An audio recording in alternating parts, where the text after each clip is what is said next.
Mr. Chairman, this is the first step towards realizing a long-held dream, not just by me and other members of this committee, but by the millions of Americans who have been concerned about the safety of our food, especially in light of the cascading litany of foodborne illnesses that we've heard about from other members of this committee.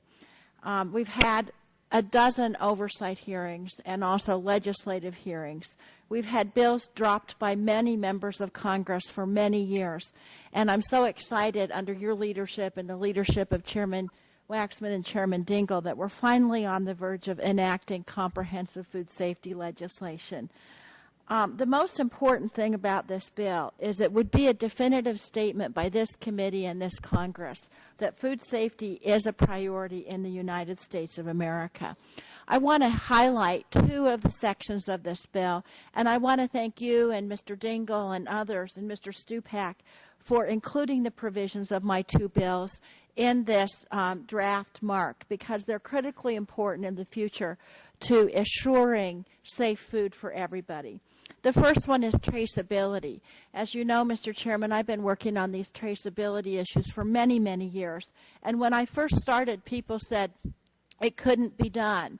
But then as we realized with time, not only can it be done, and in slightly different ways within every industry, but if we want to assure this integrity of the food system, it has to be done. That what I fondly call the salsa scare of last year is the perfect example of why. We found people being sickened by salsa, and we couldn't figure out why. This destroyed pretty much the entire profit of the tomato crop for that whole year because everybody thought it was tomatoes that had the salmonella. As it turned out, after months and months and months of increased sickness, of increased scrutiny, we found out that no, it wasn't the tomatoes at all.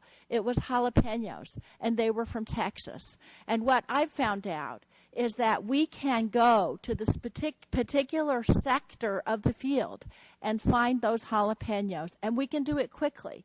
So traceability is going to be essential, and I look forward to working with my friends on the other side of the aisle to make sure it's not onerous. But I will say this, it is not just in the interest of consumers, it's in the interest of businesses who want to protect their profits to have traceability. Mandatory recall is the second provision of this bill that I've been working on for many years, and I'm so grateful has been included. And I want to say finally, Mr. Chairman, all of this policy that we talk about, it's all well and good, but I can't help but think about young Jacob Hurley, who you might have seen. He was in our last O&I committee hearing. Jacob is from Portland, Oregon, and he got sick from eating peanut butter crackers, his favorite food. When his parents took him to the doctor, they said they finally got him stabilized and he wouldn't eat. So they told the parents, have Jacob just eat what he loves, the peanut butter crackers, the very food that had made him sick in the first place. And the only way we found out about this was because the alert commissioner of consumer protection in Oregon showed up personally at his door and confiscated the peanut butter crackers. We need to fix this. We need to fix it now,